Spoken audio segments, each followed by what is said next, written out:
Hey everyone, it's me again, and it's time for Faith's Faces. If you're new to my channel, first of all, welcome. Welcome to my little corner of the internet. My name is Faith Grenade, and I make makeup videos here on YouTube. See that subscribe button? It's down there. Right down there. Just hit it. Give it a good 1, 2. What you've stumbled into is Faith's Faces. Faith's Faces is a makeup tutorial, and today's makeup tutorial is featuring kind of a first impression of a new little palette I happened to pick up. The Kat Von D Serpentina Palette. I had some new palettes and I couldn't decide which one to make a video with first, so I went to Reddit. I'm actually fairly active on the Makeup Addiction subreddit, so you can pop on over there and look for me. If you're here from Reddit, hi, subscribe. I went to Reddit and I was like, Reddit, I have all these palettes, and I listed like 4 of them. I was like, which one should I do a look with first? And they were like, and you know, overwhelmingly, and by overwhelmingly, I mean 3 out of the 4 responses I got, the vote was for the Serpentina palette, because I also have the Anastasia Beverly Hills Modern Renaissance palette, but that's been getting a lot of traffic on YouTube lately, and I think people are getting a little bit weary of seeing that palette over and over and over again. So the Serpentina palette isn't being used all that much on YouTube right now, and I can kind of understand why. I mean, it's mostly jewel tones. You're not gonna run into any transition shades in here very much, so it's a little bit of a challenging palette to work with on its own. You're definitely gonna have to pull in some other eyeshadows, but I used the Serpentina palette to create this eye look, which is, again, another halo eye. I just can't stop with the halo eyes, guys.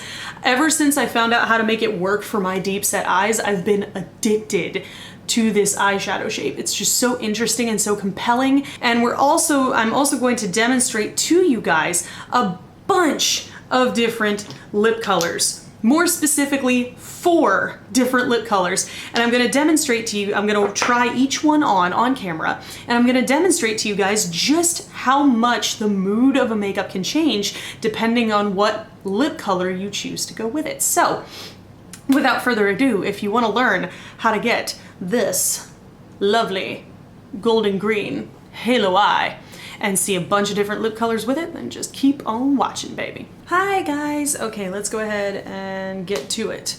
So, primed, brows, done, cool. This is what we're going for. Probably showed you in the intro, but that's okay.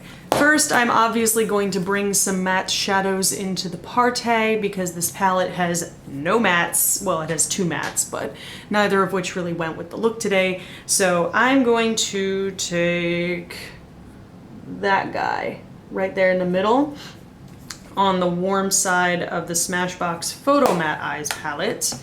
And I'm gonna use this as a transition shade all up in my upper crease area like so. You're not gonna actually end up seeing any of this later, obviously, but this is just to get that in there and help with blending later because we're gonna be working with a lot of metallics. So, my advice mainly for dealing with metallic shadows is don't do your foundation first, do your eyes first, because a lot of metallic shades, particularly the ones in this palette, from what I've seen so far, have a lot of fallout usually. So to mitigate getting fallout all over your face and wrecking your makeup, do your eyes first. That's my best advice. So here we are. Here is the Serpentina palette. Oh. I took Profit out because I was using it. So first I'm gonna take Scarab, that guy. Yeah, we're going straight in, hard, fast, messy. That's the way we like it around here. So I'm gonna take Scarab on an e.l.f. eyeshadow C brush, and I'm gonna be packing this on the inner and outer corners of the eye. You ready for this? Shiny, shiny. And I'm sort of taking the base of the eyeshadow C brush and just lining it up with the outer corner of my eye a la winged eyeliner style. And I'm just sort of patting. And then for the inner part, I use the rounded edge to just kind of flow around the teeny tiny inner part of my eye. And you want to try to leave a gap in the center. I've been actually pretty bad at that lately. I'm gonna take my 109 here again and blend. But yeah, I've been totally bad at leaving a gap in the center of my halo eyes. Like, for some reason I just end up mashing things all over my eyelid and it gets messy. But try and leave a gap there if you can. I believe in you. It's really not that hard. I think I got overzealous because I was like, this color is pretty, I want to put it everywhere. Inner and outer corner is pretty well done. And now for the middle lid pop.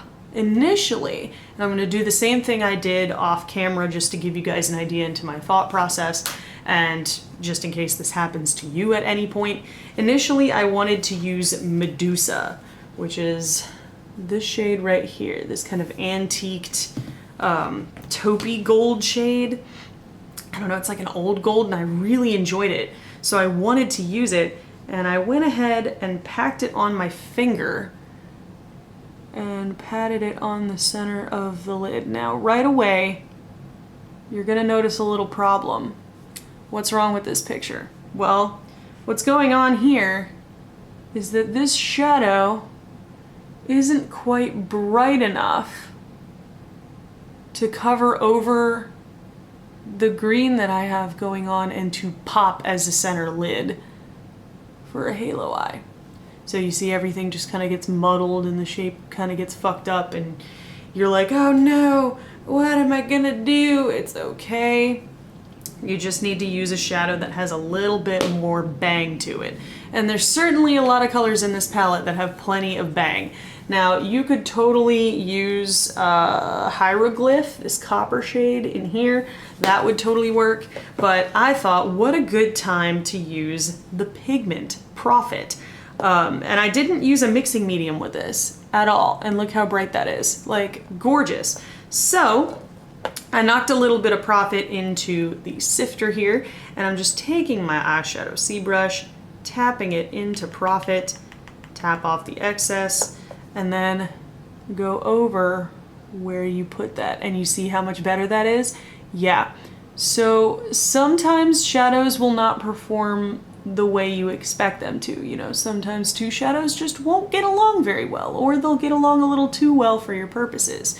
So just because something doesn't work doesn't mean it's the end of the world, and doesn't mean it's a bad eyeshadow either.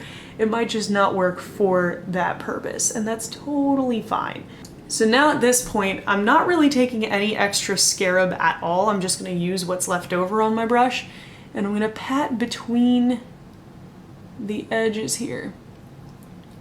And just go between Prophet and Scarab and work to blend those two shades together. Now for the lower lash lines. Step one is to remove all of that fallout, because there is going to be a lot. That's sort of the nature of these types of shadows from my experience. You know, with the exception of truly like creamy dense shadows like Lorac, and even with Lorac sometimes I get a ton of fallout. So I'm just gonna take a makeup wipe and clean up underneath my eye. And while you're doing that, you can adjust your wing shape there, whatever you need. Like, ugh, look at that. So much fallout.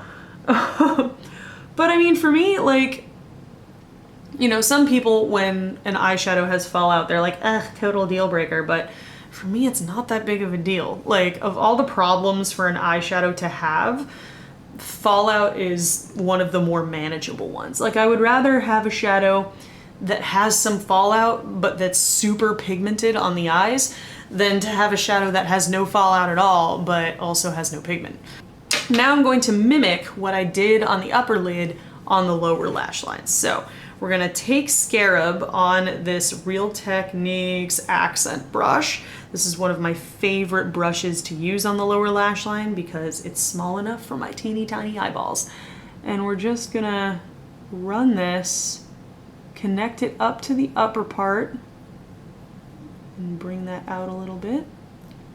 And then we're gonna bring it in just until we see the gold on the upper lash line. And then I'm going to take more Scarab, and you guessed it, go in the inside corner and move over until I hit that gold on the upper lid.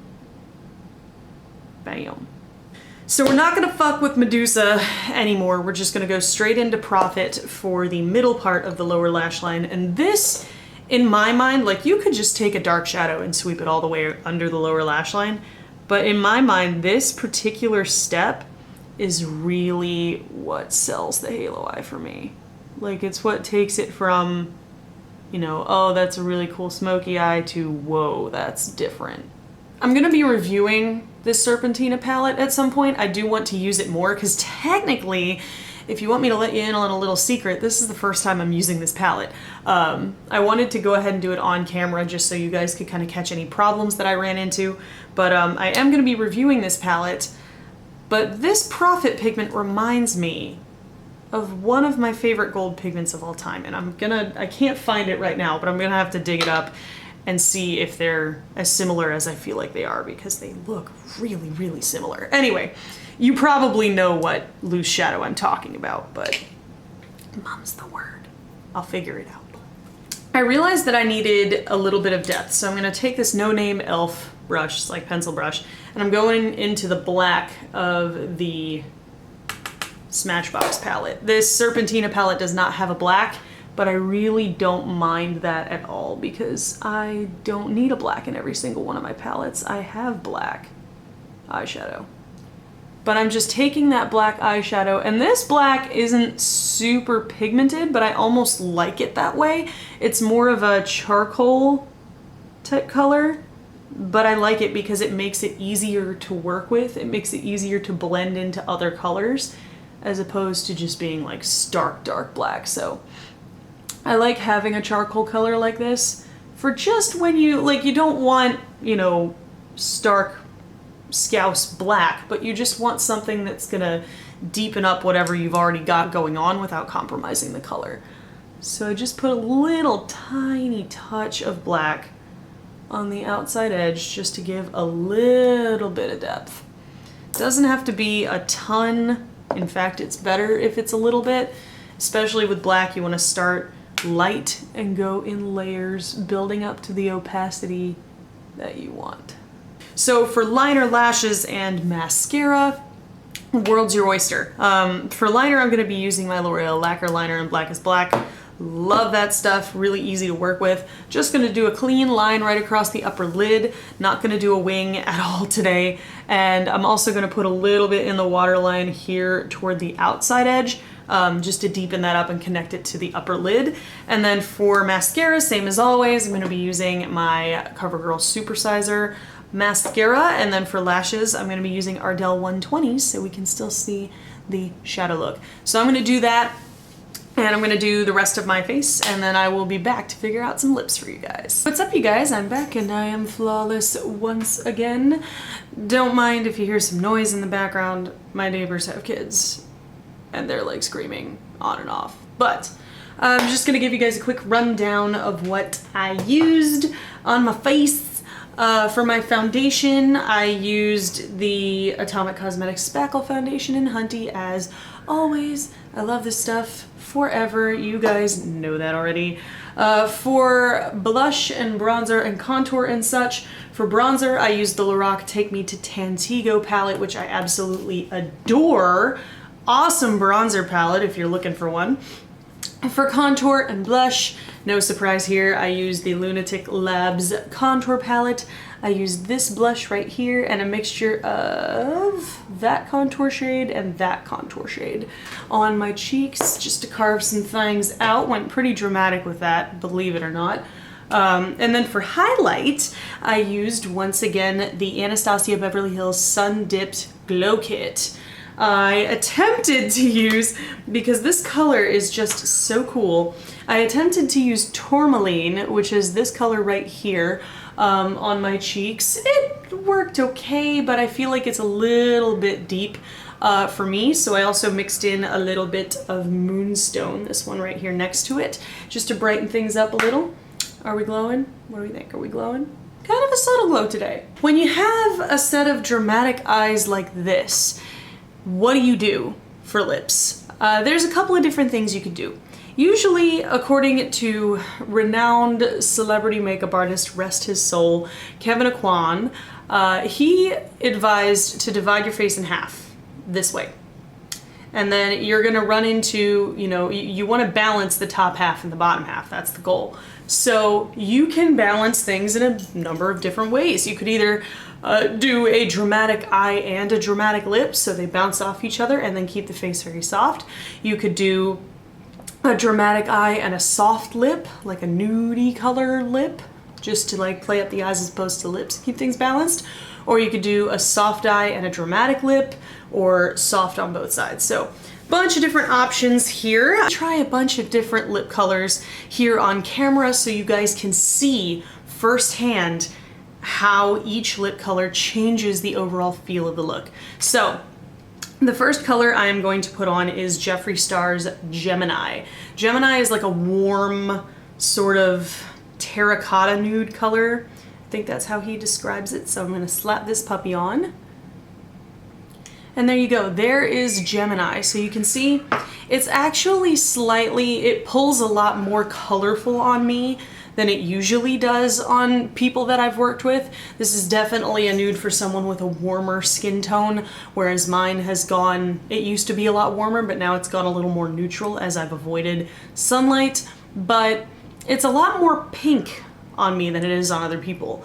But you can see how the warmth of it ties in, you know, and sort of stands in stark contrast to the antiqueness of the gold and the coolness of the green. It just sort of subtly sets things off. So let's go ahead and try something else. So now let's go a little bit more cool tone. Now that we've tried the warm tone, and it's okay, let's go a little bit more cool toned. I'm gonna give Posh Spice a go. Posh Spice is more of a taupey lip. I've used this on a jewel toned purple look in the past with some success. So let's see how it looks with this lip. Okay, there you go. This is Posh Spice. Very different feel, right? Very different feeling, very different overall impression from the last lip we tried on. So you've got a cooler toned lip, so it's sort of sitting back a little bit more. It's not standing out as much, and it's letting the eyes have all of the attention. I do like this lip with purple looks a little bit better than with jewel toned looks, but this doesn't look that bad. This is actually a pretty good combination there. There you go. You can tell how just changing a lip color can change the entire feel of your look. So let's go ahead and try a few other things. So we've tried a couple of nudes. They're pretty good. Let's get into some weird shit, shall we?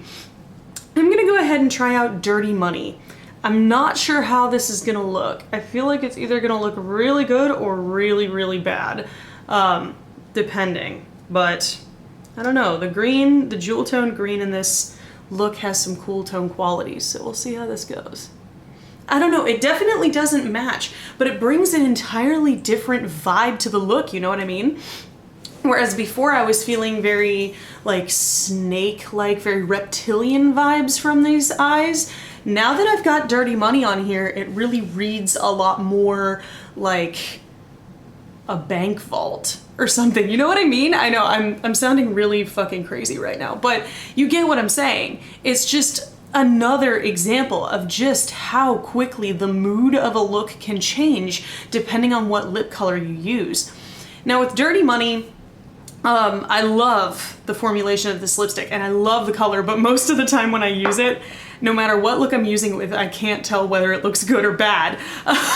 And the more I leave it on, the more I start to kind of warm up to it. So it's not a lip color where you're gonna use it and instantly you're gonna be like, yes, this definitely works. It's a color that you have to kind of wear in and you have to, you know, look at it a little bit more from a few different angles, whew, and see how it works. But there you go, there's another example. Totally cool, right? That is crazy how quickly that changed the mood of this makeup look. Wow. Okay. We're gonna try one more and then I'm gonna make a decision on what lip I wanna wear today. The last couple of times that I've done makeup looks, you guys have seen a black lip. Because black for me, like, a lot of people, red lipstick is their power color. Like, that's what they wear when they want to feel badass, when they want to feel like they could conquer the world. Black is my power color. A black lip is my power lip. That's the lip I wear when I want to feel confident, when I want to feel invincible. You know, I put on a black lip because it's like my favorite. And this makeup look would look pretty snazzy with a black lip too. But I think we've seen enough black lipstick for a little bit, so I'm gonna try and resist and step away from the black for a second and try a chocolate brown with this. And we're gonna see how that looks. This is Dominatrix. It's one of my favorite brown lipsticks of all time. So let's see how that looks with this. That's what this looks like with a brown lip. Pardon if the application is a little bit shoddy because I've put on a lot of lipstick just now. But you can see again, like, how different this looks from one lip color to the next. They all work in their own way. I would have to say my least favorite of these, on myself anyway, was Gemini, which is weird because Gemini would normally look fantastic with this look on someone of a different skin tone. But you can see, as I've swapped between all of these different lip colors, just how much the mood of the makeup changes. So you go from being like a more subdued, kind of cool toned lip that just sort of lets the eyes do the talking and kind of plays around in the background, to having this dollar bill green lip that completely changed the vibe of the look to a more bank vault kind of thing. And then you've got this chocolatey brown lip, which brings an autumnal feel. You know, it brings more of like an earthy sort of Mother Earth type vibe to this whole thing.